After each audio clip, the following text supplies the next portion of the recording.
Partons à la découverte de cet ancien faubourg au charme provincial. Rue pavée, îlots de verdure, bistrot populaire. Cette promenade nous entraîne à la découverte de Ménilmontant, un ancien faubourg qui fut l'un des hameaux annexés par la capitale en 1860 sous l'impulsion du baron Haussmann. Nous aurons le plaisir de flâner dans les pittoresques rues. Nous pouvons en profiter pour chasser les œuvres de street art qui sont disséminées un peu partout dans le quartier. Et nous n'aurons que l'embarras du choix pour une terrasse de bistrot, où nous installer et nous fondre dans le paysage, humer l'atmosphère de village qui y règne. La place Maurice Chevalier possède un charme provincial avec ses terrasses de café réparties de part et d'autre du terre-plein central.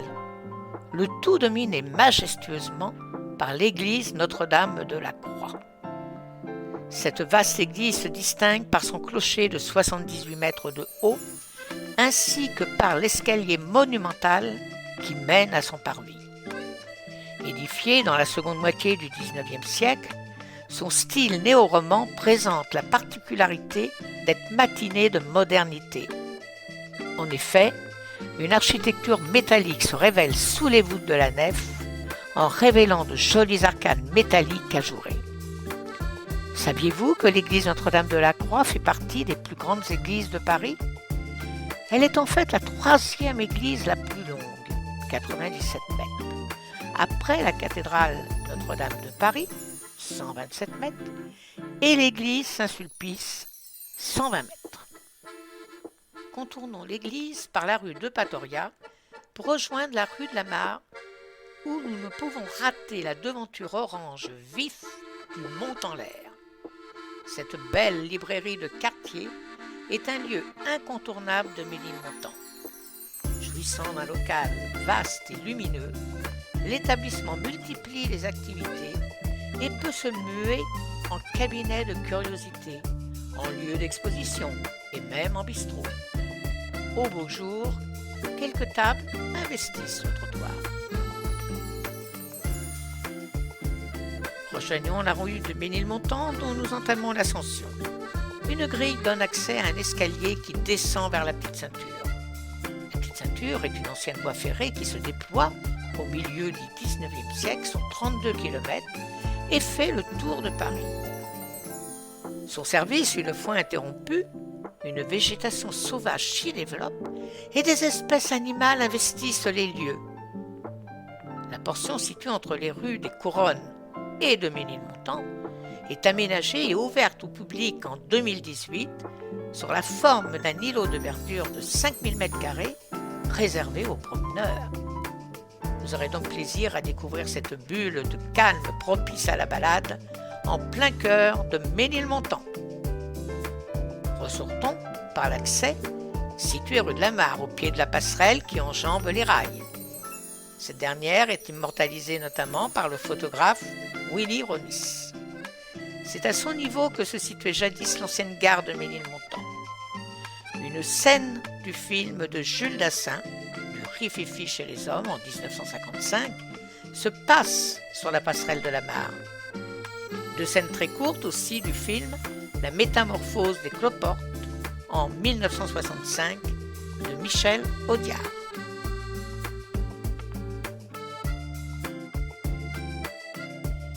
La Petite Ceinture, patrimoine industriel qui transporta sur ses rails marchandises puis voyageurs, est fermée au trafic en 1934. Les trains de fret ont été arrêtés en 1993. Cependant, des échanges de matériel roulant avaient encore lieu dans la partie nord jusqu'en 2000 et des trains de découverte circulaient des années 60 à la fin 2003. En 2006, la ville de Paris et la SNCF se sont engagés à réhabiliter progressivement la Petite Ceinture et à ouvrir ces espaces à la promenade tout en veillant à permettre la circulation ferroviaire et la réversibilité des lieux. Nous voici place Henri Krasuki qui mérite que l'on s'y attarde. Ce petit rond-point est encadré par des troquets authentiques et populaires qui proposent d'agréables terrasses idéales pour profiter d'une pause ensoleillée. À ne pas manquer, les Mésanges à l'esprit village et le bistrot des Cascades, un café littéraire convivial. Prenons la rue des Cascades. Cette rue, comme tant d'autres dans le quartier, constitue à elle seule une petite galerie street art à ciel ouvert. De nombreuses œuvres y sont plus ou moins éphémères. Des artistes tels que Jérôme Messnager, Cam Lorraine, Agrumes ou Fred le Chevalier y ont laissé leur empreinte. Sur votre droite, une fresque orne le pignon du café des Mésanges. Cette portion de mur est régulièrement confiée à l'inspiration d'un nouvel artiste qui vient décorer la ville de son imaginaire. C'est à la bien nommée galerie que l'on doit cette initiative artistique. Le nom même de la rue des Cascades fait allusion à l'eau qui y transite depuis les hauteurs de Belleville pour alimenter Paris. Le regard Saint-Martin, qui servait à contrôler le débit et la qualité de l'eau, se trouve sur votre chemin. C'est ce petit édifice en pierre du XVIIe siècle qui jouxte une petite placette au sommet de la rue de Savy. Il a aussi donné son surnom, la fontaine d'Henri IV, au bar mitoyen. Êtes-vous fatigué?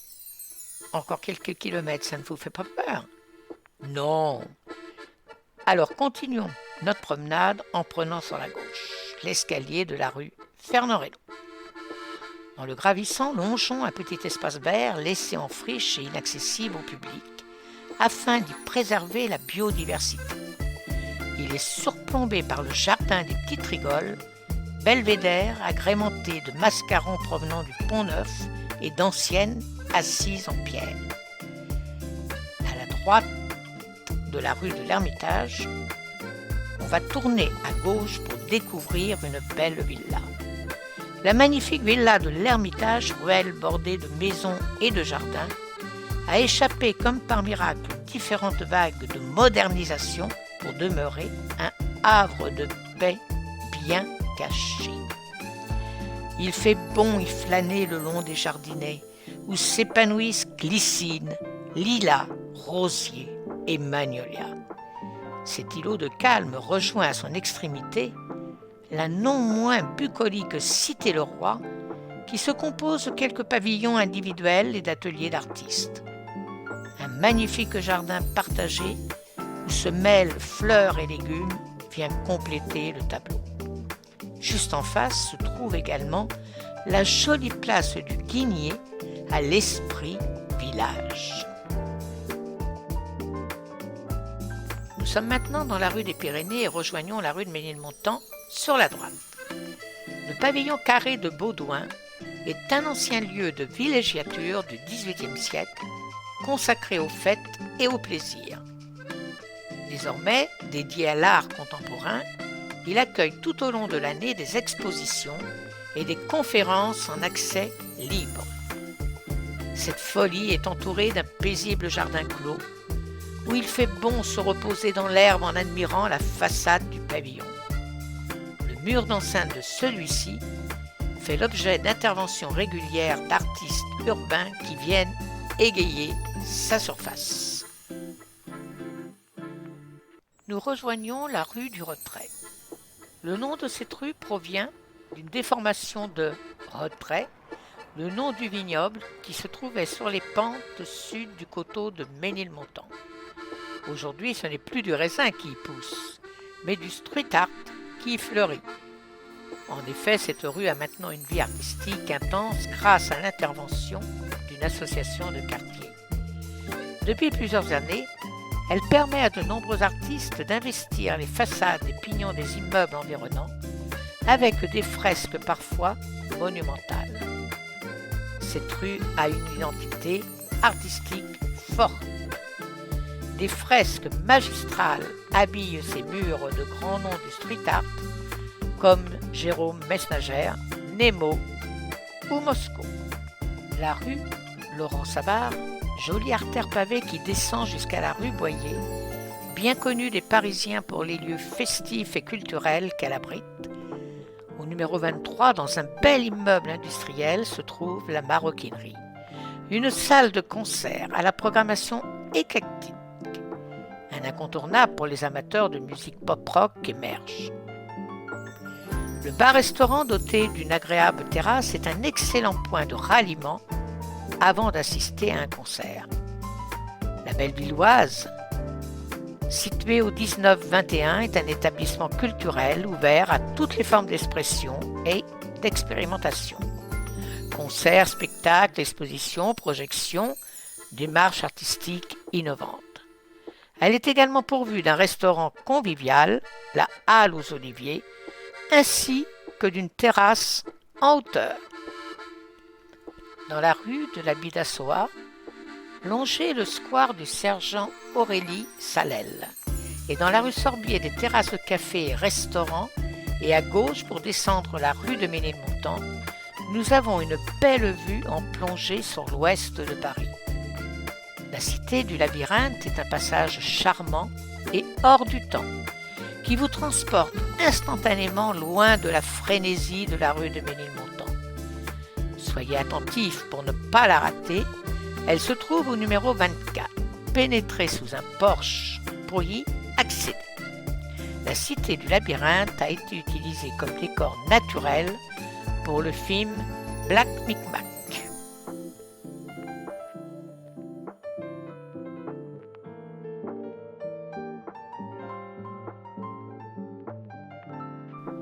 L'arrondissement cosmopolite, le 20e, est apprécié pour la qualité de vie qu'il offre à ses habitants.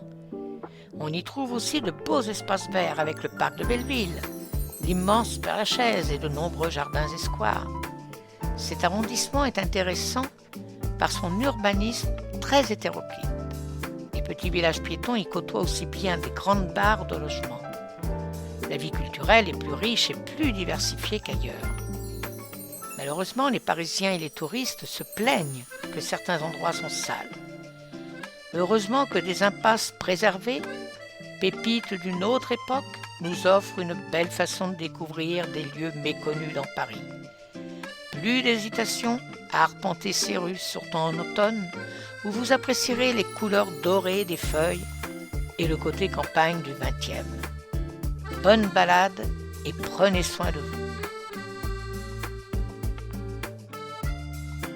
Si vous avez apprécié cette aventure, rendez-vous sur notre site web letourismerevisité.fr et à bientôt.